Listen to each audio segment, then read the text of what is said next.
esperar unos minutos, así se acomodan todos.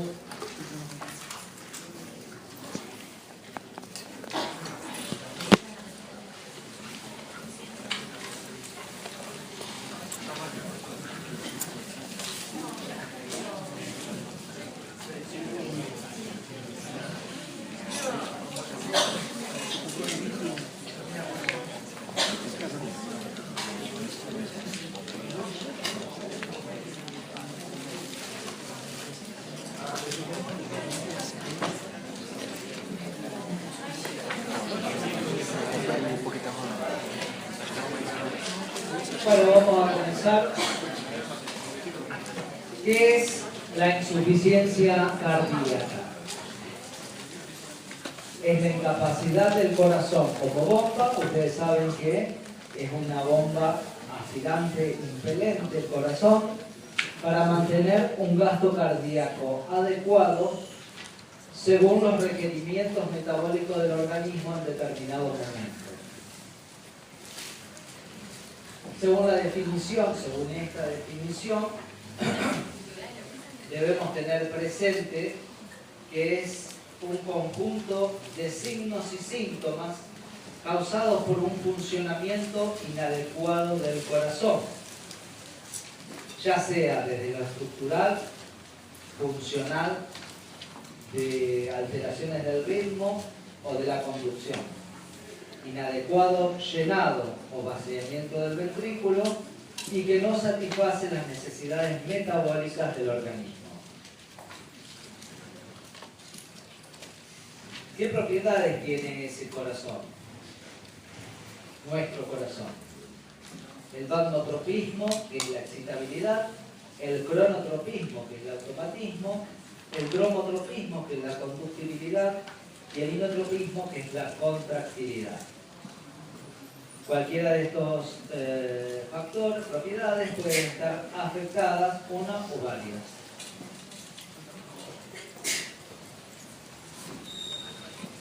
Cualquier duda que tengas, me preguntan,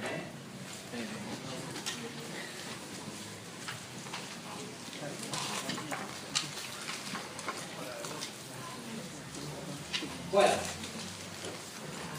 nosotros para entrar en temas de la insuficiencia cardíaca debemos saber, como dijimos, que es ese corazón como bomba no puede mantener un gasto cardíaco adecuado y debemos tener los conceptos de ciertos conceptos, ¿no es cierto? El gasto cardíaco es el volumen de sangre que bombea el corazón en un minuto y va a estar dado por la frecuencia cardíaca y el volumen sistólico, donde aproximadamente el volumen sistólico son 70 mililitros por latido, la frecuencia cardíaca media de 75 latidos por minuto, lo que hace que el gasto cardíaco sea de 4 a 5 litros por minuto o un poquito más. ¿Qué es el volumen sistólico? Es el volumen de sangre eyectado por el ventrículo en un ciclo cardíaco. Un concepto clave que hay que tener es la fracción de eyección, que es el porcentaje de volumen que el ventrículo izquierdo bombea justo antes de la contracción. Que más o menos se aproxima para un corazón normal entre el 60 y el 75%. Está condicionado también por el volumen telediastólico, que es el volumen en el ventrículo al final de la diástole, que aproximadamente es de 110 a 120 mililitros, y el volumen, o sea, la diferencia entre estos dos, que es el volumen telediastólico y telesistólico, donde el volumen telesistólico es de 40 a 60 mililitros, que es el volumen dentro del ventrículo al finalizar la sístole. Según los determinantes del gasto cardíaco, la función, vamos a tener que tener ciertos conceptos importantes de precarga, poscarga y contractilidad. Cuando algunos de estos factores se altera, vamos a tener como resultado una insuficiencia cardíaca. El volumen telediastólico va a condicionar a la precarga del corazón y va a estar dado por la frecuencia cardíaca, el retorno venoso, la velemia, la función auricular y la distensibilidad ventricular, según la ley de Frank-Starling, ¿no es cierto? La poscarga, que es con la tensión parental a la que va a estar sometido ese ventrículo, va a estar dada por el radio, el grosor y la resistencia periférica según la ley de Laplace. Y la contractilidad, que como ya lo dijimos, es una condición de inotropismo y va a estar dada por la masa contráctil, el pH en general, el calcio, la concentración de calcio y los factores inotrópicos positivos y negativos que va a tener ese corazón. Todo eso va a condicionar un volumen minuto y el volumen de eyección que nos va a dar. Ustedes se acuerdan que el volumen minuto por la frecuencia, el volumen sistólico por la frecuencia cardíaca nos va a dar el gasto cardíaco. Con lo cual nos va a dar como resultado la medición de ese gasto cardíaco. Como dijimos anteriormente, depende también de las necesidades metabólicas de ese momento, porque también tenemos insuficiencia cardíaca de alto gasto. Es decir, que el gasto cardíaco es normal, pero es insuficiente para las necesidades metabólicas de ese momento. ¿Se entiende hasta acá? Como dijimos, la precarga va a estar dada por la ley de Frank-Starling, que es la relación entre la longitud inicial y la fuerza desarrollada. Cuanto más la fuerza de contracción de cualquier fibra muscular depende de su longitud inicial. Mayor estiramiento, en el mayor estiramiento hay mayor superposición entre la interacción de los miofilamentos, con lo cual va a permitir una mayor contracción. ¿Esto lo han visto en fisiología? Algunos se ríen allá, digamos. ¿Lo estuvieron viendo en fisiología en algún momento? Sí, me pasó. Okay. Y dijimos que la poscarga es la tensión de la fibra va a definir la poscarga. La tensión de las fibras miocárdicas depende del producto de la presión intracavitaria ventricular por el radio de la cavidad dividido por el grosor de la pared. Es decir, que a menor grosor de la pared, mayor va a ser la poscarga. ¿Se entiende hasta acá? Normalmente la presión intraventricular va a ser equivalente a la presión aórtica. Es decir, ¿cuál es la fuerza que tiene que vencer ese ventrículo? Es sobre todo la presión aórtica. Bien, la insuficiencia cardíaca desde el punto de vista epidemiológico es una enfermedad cardíaca cuya incidencia parece estar aumentando en el mundo occidental. ¿Por qué? Porque vemos que hay más gerontes, obviamente, hay más adultos mayores. La fracción de eyección es un marcador pronóstico más importante, es el marcador pronóstico más importante. La mortalidad al año es del 50% en aquellos con una clase funcional 4, según la New York Heart Association. y es de 10 cada 1000 personas, y aparecen 10 cada 1000 personas mayores de 65 años. O sea que es una enfermedad sobre todo de los adultos mayores. Bueno, dentro de las causas de insuficiencia cardíaca tenemos causas primarias y causas precipitantes. Dentro de las causas primarias tenemos cardiopatía isquémica, hipertensión arterial, hay índice sistólico, pero es hipertensión arterial en general y sobre todo esencial, cardiopatía valvular y las miocardiopatías. Dentro de las causas precipitantes tenemos las infecciones, las dietas con alto contenido en sodio o deficiente contenido de calcio, medicamentos, anemia, pirotoxicosis y arritmia.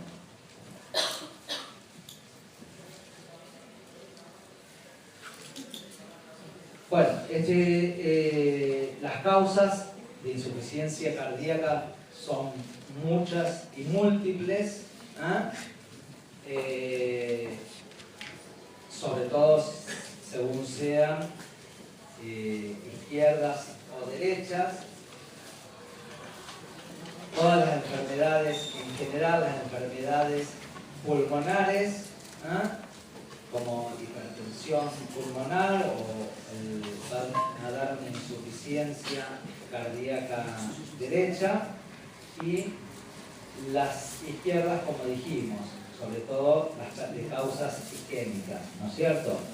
Y las enfermedades de alto gasto, como la tirotoxicosis, las anemias, el embarazo, pueden dar o precipitar una insuficiencia cardíaca. Clasificación de la insuficiencia cardíaca. Existen diferentes clasificaciones, la podemos clasificar en sistólica o diastólica, agudas o crónicas, izquierda o derecha, anterógrada o retrógrada, de bajo gasto y de gasto cardíaco elevado, o normal.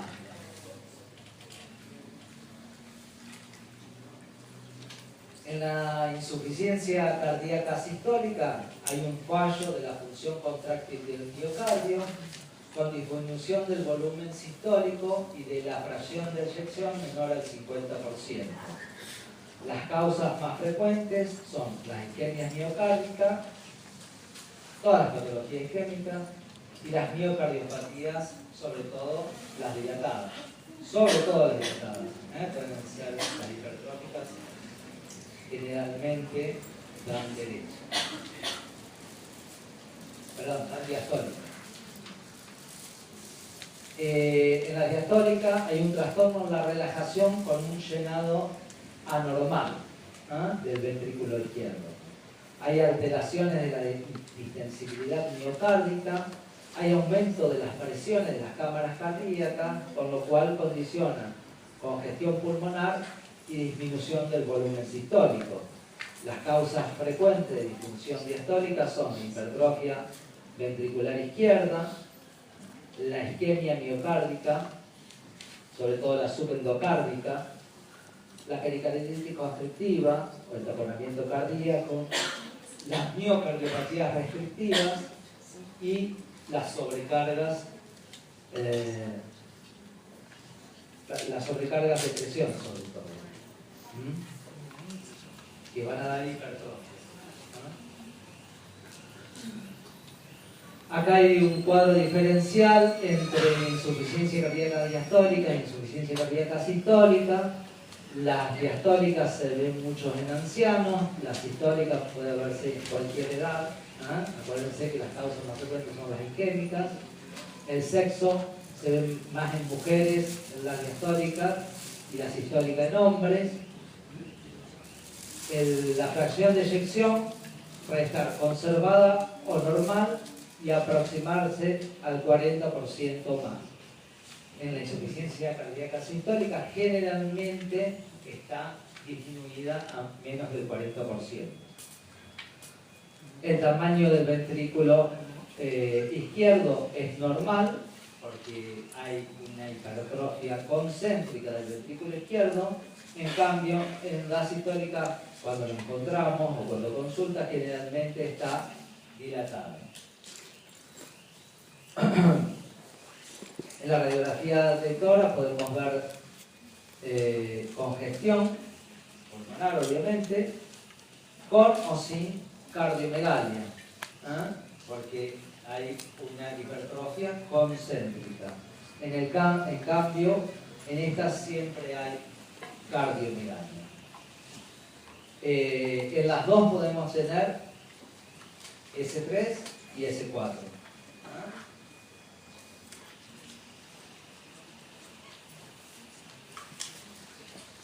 Agudas o crónicas. La aguda generalmente es consecutiva a un infarto agudo del miocardio, extenso, y sus complicaciones mecánicas. Hay un aumento brusco de la precarga y poscarga, disminución de la cantidad de miocardio funcionante, con lo cual lleva a una falla cardíaca aguda. En estos casos predominan los síntomas de congestión pulmonar o los de bajo gasto, shock. Y en las crónicas es la forma más común de presentación de esta enfermedad. Se encuentra en una situación más o menos estable, con una limitación de su capacidad funcional, que cualquier causa precipitante puede hacer aumentar el grado de esa insuficiencia cardíaca. Generalmente experimenta reembolizaciones, es decir, entra y sale del hospital, y el deterioro es progresivo de la función cardíaca o por la presencia de factores o de enfermedades coexistentes más que factores desencadenantes. Es decir, hipertensión, diabetes, infecciones. ¿Qué vamos a tener? En la izquierda, disnea de esfuerzo. Primero, que luego se puede, según el grado de insuficiencia cardíaca, esta disnea va haciéndose más importante, por lo cual luego aparece una disnea de reposo, la disnea paroxística nocturna, y en los casos graves pueden debutar con un edema agudo de pulmón. Hay edemas periféricos, y esto es un punto importante, porque ustedes siempre, cuando le preguntamos si en la insuficiencia cardíaca izquierda hay edemas, dicen que no.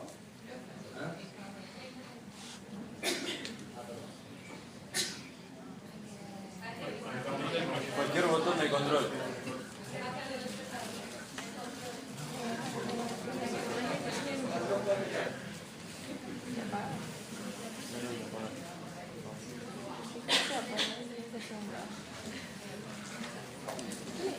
Volver.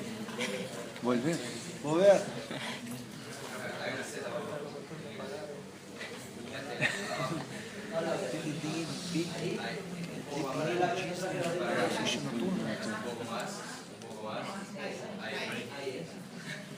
Perdón porque no traje los lentes de teléfono. Bueno, entonces, volvamos a esto. Ustedes siempre dicen que el edema está únicamente en la insuficiencia cardíaca derecha. Ya después vamos a ver por qué hay edemas periféricos. Y hay hipoflujo periférico visceral. En la insuficiencia cardíaca derecha hay los tres síntomas principales. Síntomas y signos principales son edemas en todos sus lados, inburgitación yugular, hepatosplenomegalia, con reflujo hepatoyugular positivo, y que puede haber un pulso hepático positivo. ¿Entendieron esto? ¿Entienden esto? Bueno, la duda surge de esto. Edemas periférico. ¿Por qué puede haber edema periférico en la insuficiencia cardíaca izquierda? Es decir, me están diciendo que hay disnea paroxística nocturna. ¿Sí? La disnea paroxística nocturna se produce ¿cuándo? ¿Alguien sabe cuándo se produce la disnea paroxística nocturna? A ver, mi alumno. Se reabsorben los edemas y hay disnea paroxística nocturna. Entonces, cuando yo le pregunto, ¿hay edemas? Me dicen que no, que es de la derecha. ¿Por qué hay edemas entonces en insuficiencia cardíaca izquierda? ¿Cómo? Eso tiene que ver. ¿Pero por qué? Uno la insuficiencia cardíaca la tiene que pensar como una bomba, el corazón como bomba, y hay una rémora sanguínea por detrás y hay un hipoflujo visceral por delante. Ese hipoflujo visceral por delante hace que a nivel renal disminuya el flujo sanguíneo renal, con lo cual va a tener activación del sistema renina, angiotensina, aldosterona, y vamos a tener como resultado más que reabsorción de sodio y agua. El corazón obviamente es insuficiente y van acumulando esos edemas en forma diaria, con lo cual se van acumulando durante el día características del edema cardíaco, que es vespertino, frío, deja godet, es decir, es blando, y los vemos en las zonas de declive, ¿sí? Bimalleolar, bilateral, generalizado, bimalleolar. Entonces, tenemos edemas, chicos, en insuficiencia cardíaca izquierda. En la insuficiencia cardíaca derecha, obviamente tenemos edema por la congestión venosa que se produce. ¿Estamos de acuerdo? El origen de los edemas es diferente. ¿Seguimos? ¿Alguna pregunta? Sí. ¿Qué es pulso hepático? ¿Cómo? Pulso hepático, ¿qué es? El reflujo, ingurgitación yugular, ustedes saben lo que es, ¿no es cierto? Bien. Es decir, una ingurgitación yugular, si nosotros ponemos al paciente, obviamente en cualquier examen cardiovascular lo vamos a poner en decúbito dorsal en 45 grados y vamos a medir esa ingurgitación yugular, que generalmente es de 2/6, hasta 2/6 es lo normal, 1/2 la ingurgitación yugular normal, ¿sí? Acá la ingurgitación yugular obviamente va a estar aumentada, 4 o 5/6, depende del grado de congestión que tenga, congestión venosa. Ustedes acuérdense siempre que la ingurgitación yugular nos está diciendo clínicamente y semiológicamente que es equivalente a la presión venosa central, ¿sí? Estos pacientes con insuficiencia cardíaca derecha tienen una presión venosa aumentada. ¿Estamos de acuerdo?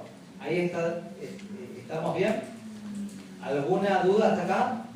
Bueno, con lo cual vamos a tener, si hay una congestión venosa, vamos a tener una congestión pasiva crónica del hígado y del vaso, y un hígado en nuez moscada, ¿sí? Muchos que preguntan, sobre todo anatomía patológica, y que después no saben qué es el hígado congestivo de nuez moscada. Bien, vamos a tener reflujo hepatoyugular, es decir, en las oraciones insuficientes yo palpo en ese hígado un hígado normal, palpo el hígado, comprimo esa zona, el hipocondrio derecho, y no vamos a ver ese aumento yugular. ¿Estamos? Porque el corazón es suficiente. Es decir, al comprimir el hipocondrio derecho, aumentamos el retorno venoso a esa aurícula y a ese ventrículo derecho. Pero no es insuficiente, se puede deshacer. En el caso de que sea insuficiente, si yo aumento ese retorno venoso por compresión a nivel del hipocondrio derecho y sobre todo del hígado, porque el hígado obviamente lo voy a palpar congestivo en este caso, vamos a ver un reflujo que se denomina reflujo hepatoyugular, con un aumento de la ingurgitación yugular. ¿Me entendiste? ¿Está claro cómo usted me había preguntado? Pero el pulso hepático. Ah, vos había preguntado el pulso hepático. Bueno, entonces, en ese corazón insuficiente, nosotros tenemos que las cámaras cardíacas derechas van a estar dilatadas. ¿Está? Esa dilatación de las cámaras derechas, que muchas veces en las miocardiopatías dilatadas también son izquierdas. En este caso, pues estamos hablando de derecho, ¿no es cierto? Insuficiencia cardíaca derecha. Cuando tenemos una dilatación de las cámaras cardíacas derechas, tenemos una dilatación de los anillos valvulares. En este caso, de la válvula ¿qué? Tricúspide. Con lo cual, en cada contracción, al estar esa válvula insuficiente, vamos a tener una onda de volumen que se va a reflejar, si nosotros palpamos ese hígado que ya está congestivo, en un pulso. ¿Me entendieron? ¿Alguna duda? Ok, seguimos.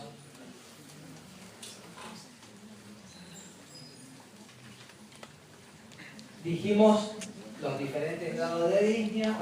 Disnea paroxística nocturna, ya sabemos lo que es. A la mitad de la noche, al no poder absorber los edemas, ¿sí? El paciente comienza a tener disnea y se debe diornea, obviamente, hasta que puede llegar, si avanza, a un edema agudo del pulmón. En esto no tenemos la disnea paroxística nocturna, todavía no tenemos líquido intraalveolar. Trasudado intraalveolar no hay. ¿Está de acuerdo? Seguimos. Bueno, dentro de la fisiología hay modificaciones endocrinometabólicas, compensar el déficit de sangre a los tejidos. ¿Cómo compensa nuestro cuerpo? Todas las compensaciones de ahora en más para el paciente insuficiente o que empieza con una insuficiencia cardíaca son nocivas. Son compensatorias, pero son nocivas. Es decir, este es el concepto endocrino o neuroendocrino de la insuficiencia cardíaca. ¿Cómo compensamos el hipoflujo? Hay un aumento de las catecolaminas por el sistema simpático. Ya dijimos que hay aumento de la hormona antidiurética. Hay estimulación del sistema renina, angiotensina y aldosterona para retener sodio y agua. Y hay liberación del péptido natriurético auricular.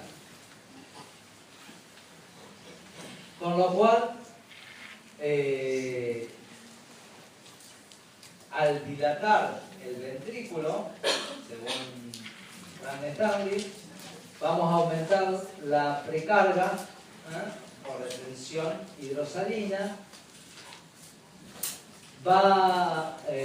¿Cómo vamos a compensarlo, no es cierto?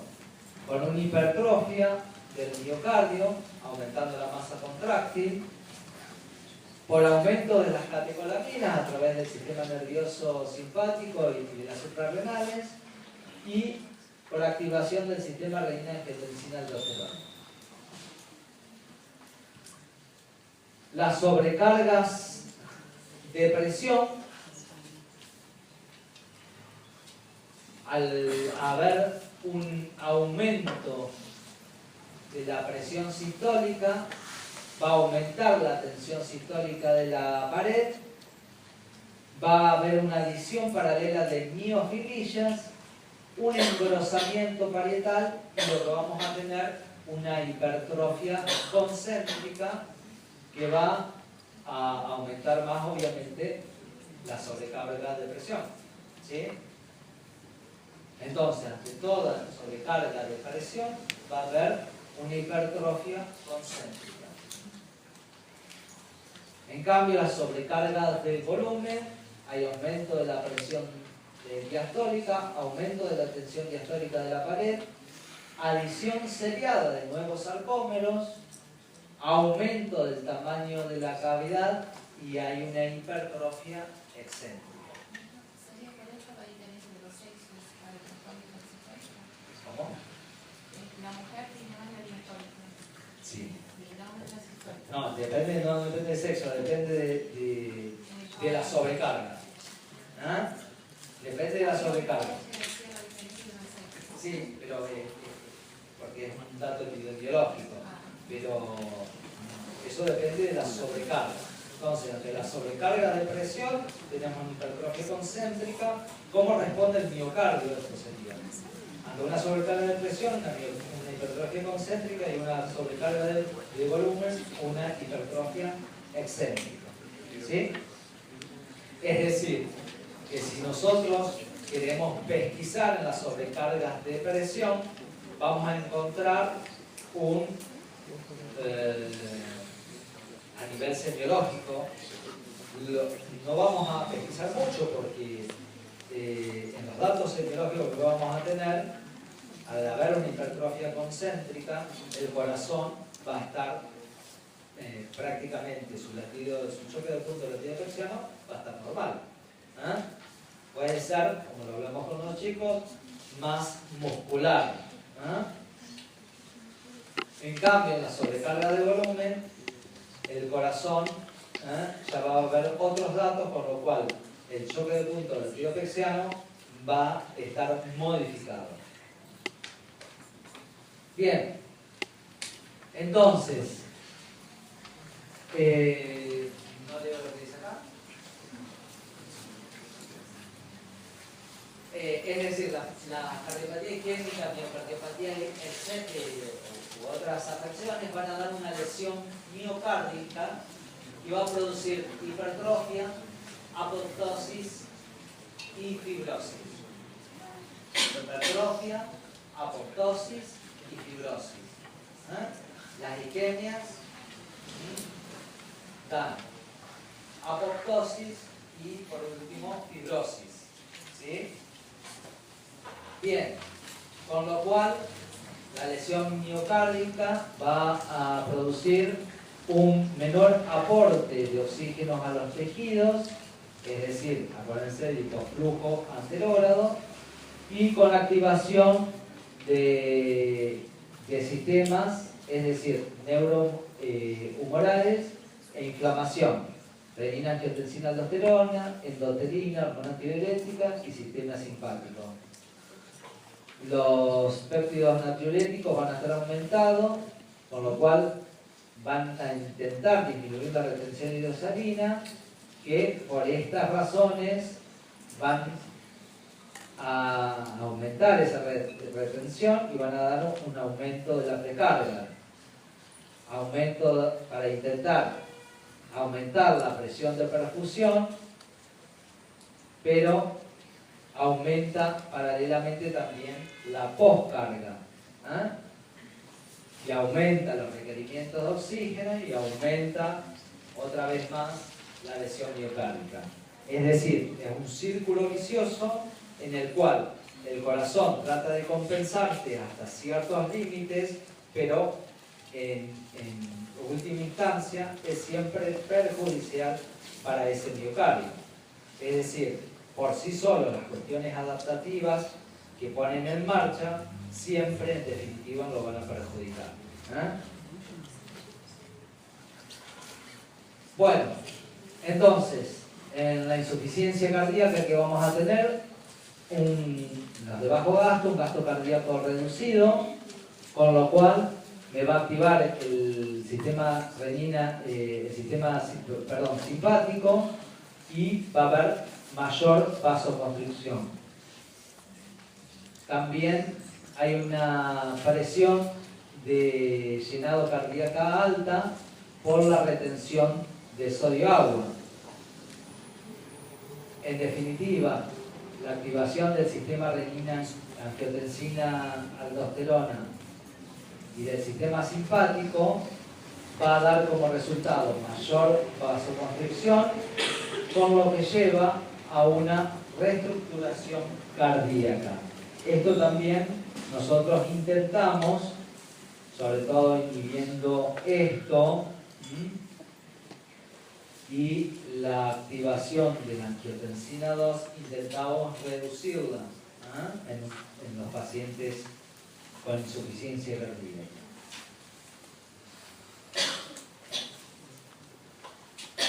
Bueno, según la clasificación funcional de la New York Heart Association, la clase 1 no hay limitación de actividad física. En la clase 2 hay una ligera limitación de la actividad física y hay líneas de esfuerzos. En los esfuerzos más intensos o desacostumbrados para su paciente. En la clase 3, la actividad física que puede realizar es inferior a la habitual, siempre limitado por la disnea. Y en la clase 4, el paciente tiene disnea, es decir, una disnea al menor esfuerzo o de reposo, y es incapaz de realizar cualquier actividad física. Es importante para el valor pronóstico la evaluación periódica de la clase funcional, que permite seguir la evolución y la respuesta al tratamiento de ese paciente.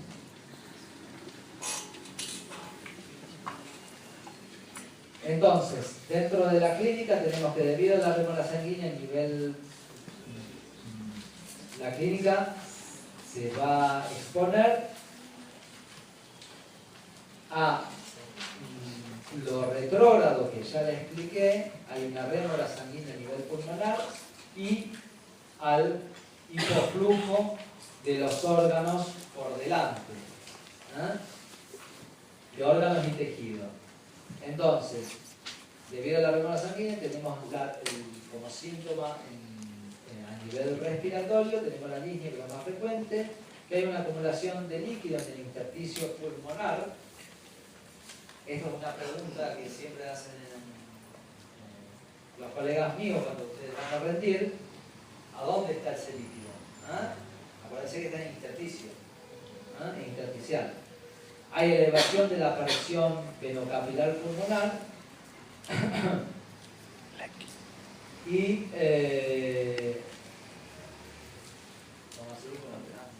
podemos tener ortopneas,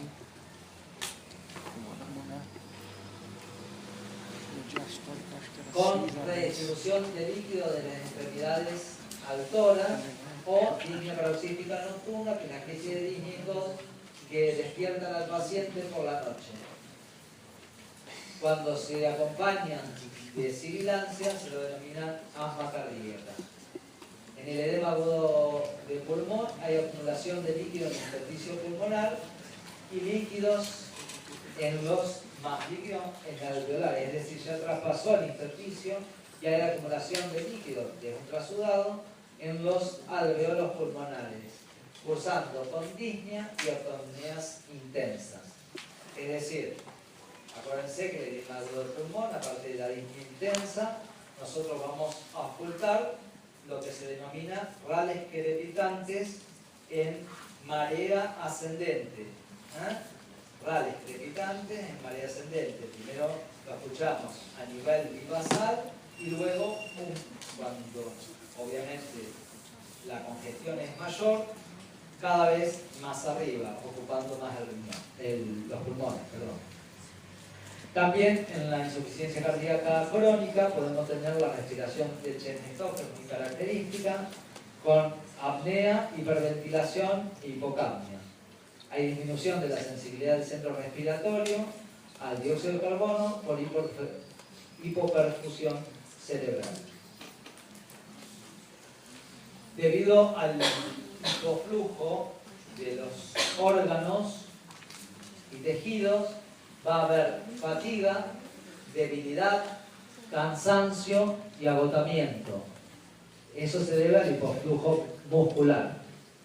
Edemas bimalolares con fobia por el hipoflujo renal, que luego lo trata de eliminar esos edemas durante la noche con nocturia y micturia.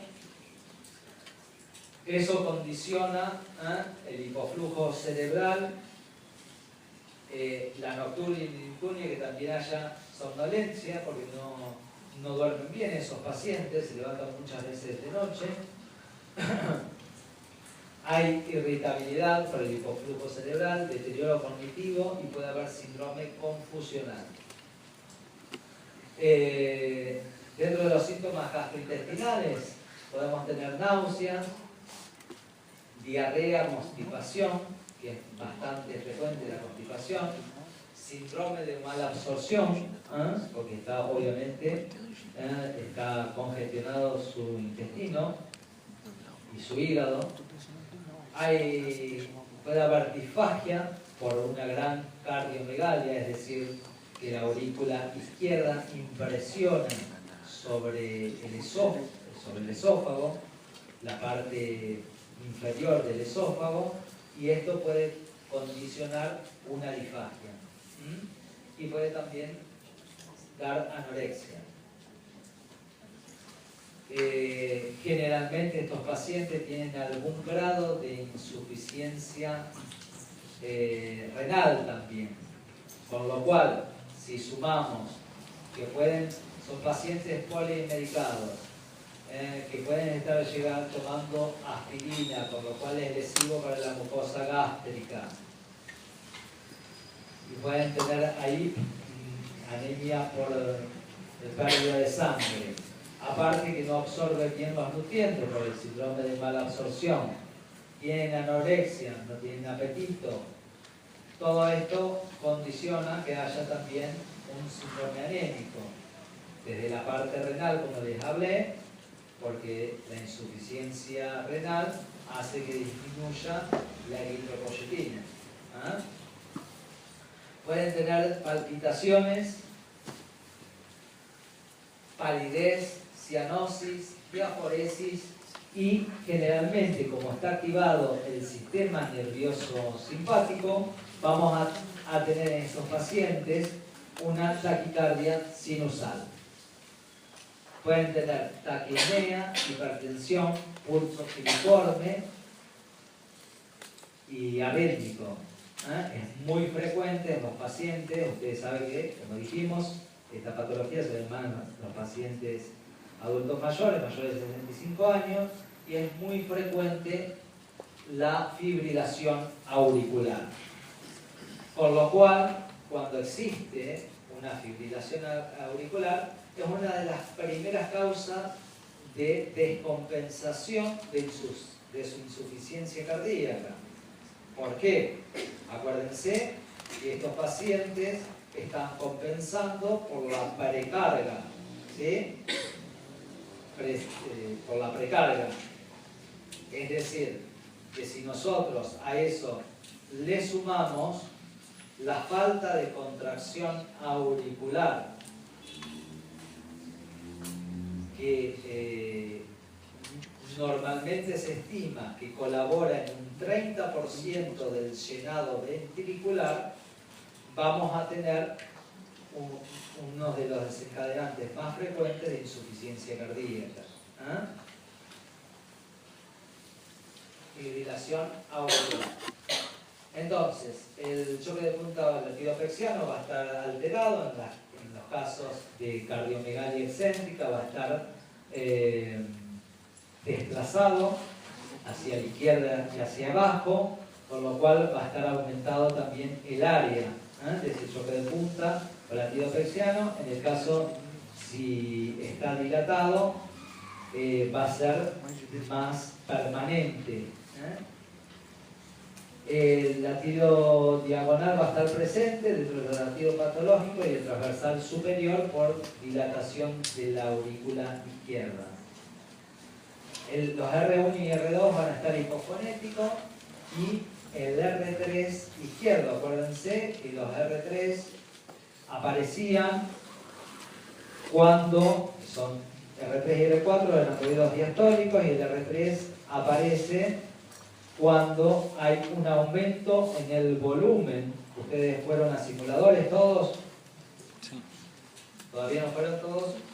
Bueno, los que fueron lo pueden oír el ritmo de galope con R3 y R4. Y el R3 generalmente aparece cuando hay un aumento del volumen de sístole ventricular. Que por eso es muy frecuente oírlo en la insuficiencia cardíaca. Podemos tener un soplo sistólico de insuficiencia mitral, edemas en los miembros inferiores con fobia, podemos tener sibilancia del asma cardíaca, estertores crepitantes y basales por la acumulación de líquido y derrame pleural.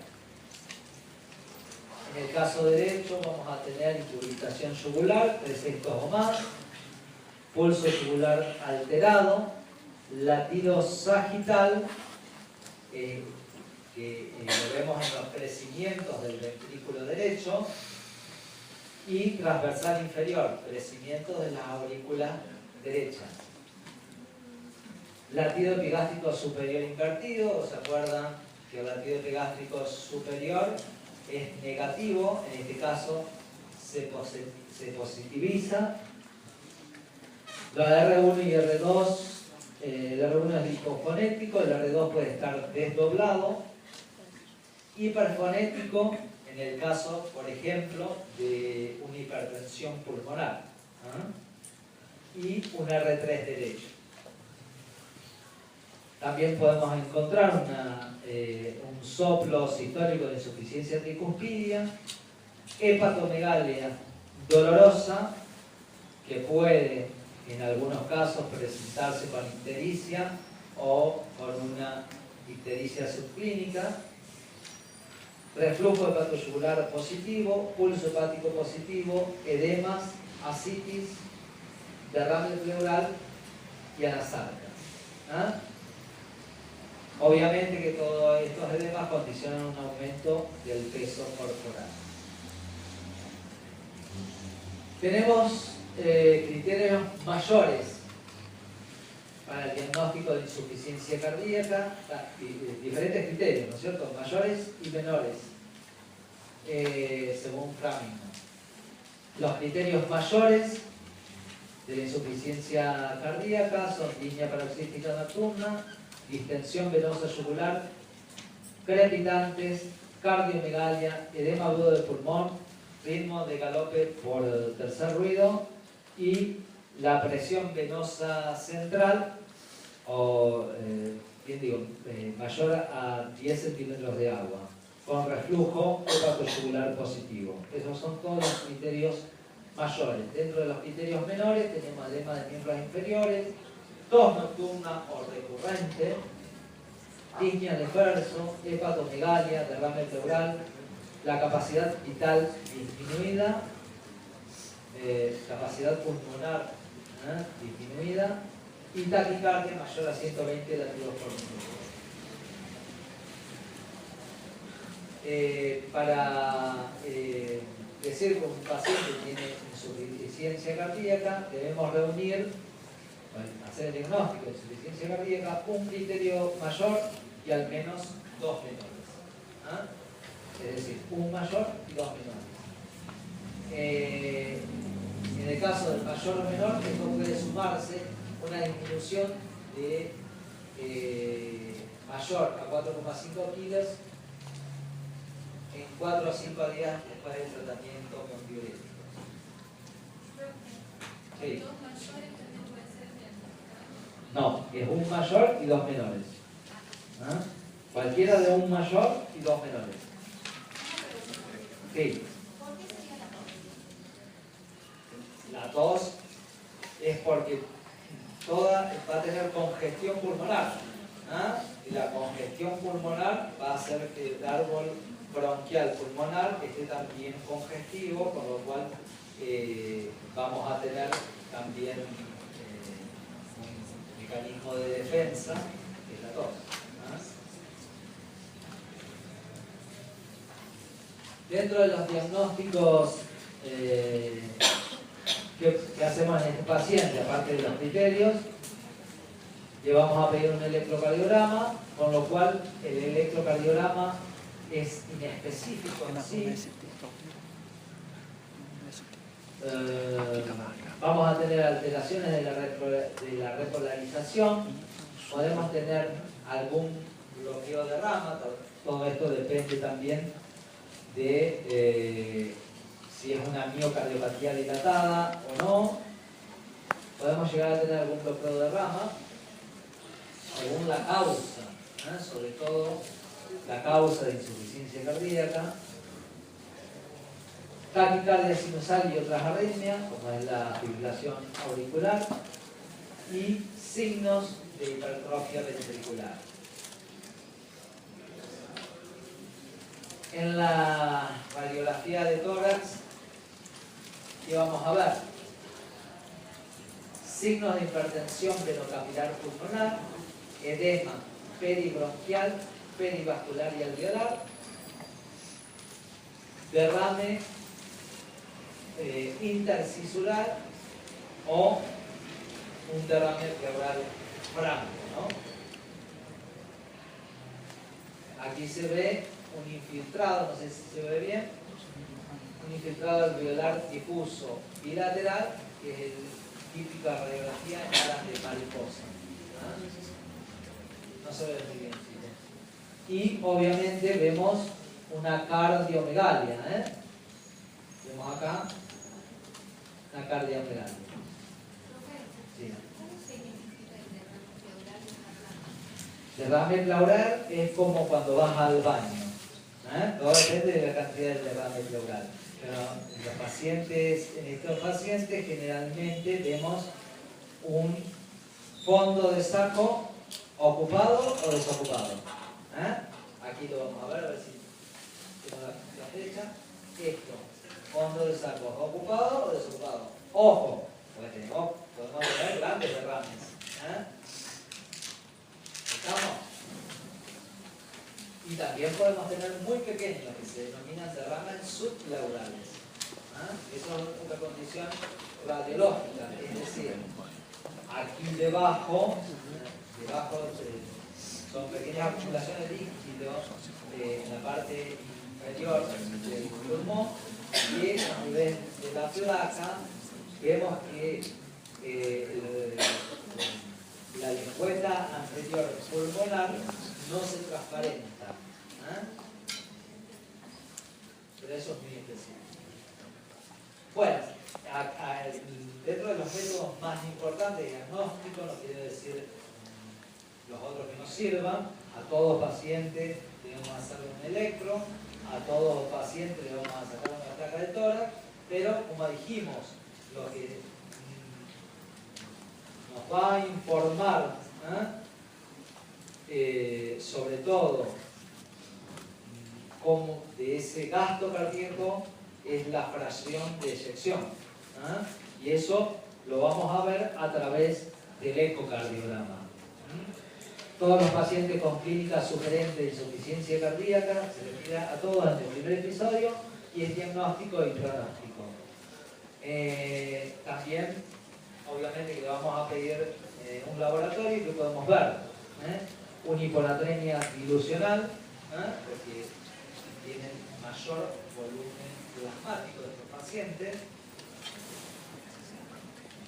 que es una manifestación tardía de la insuficiencia cardíaca, suele asociarse a mal pronóstico, aunque puede ser consecuencia del tratamiento con diuréticos. También le podemos pedir el péptido natriurético o los péptidos natriuréticos, que son diagnósticos y pronósticos. Los principales son auricular y el cerebral. El péptido natriurético auricular se libera en respuesta a la sobrecarga de sodio y produce excreción de sodio, agua y vasodilatación arteriolar y venosa, disminuyendo por lo tanto las resistencias vasculares periféricas. Ya lo habíamos visto en los otros esquemas. Y también se puede pedir, que es más específico, el PNP, que es el péptido natriurético cerebral. Es muy similar, solo se sintetiza en células miocáricas ventriculares en respuesta al aumento de presión diastólica intraventricular. Bueno, muchas gracias. ¿Alguna pregunta que quieran hacer desde el punto de vista semiológico? ¿Alguna duda? No, está bien. A ver.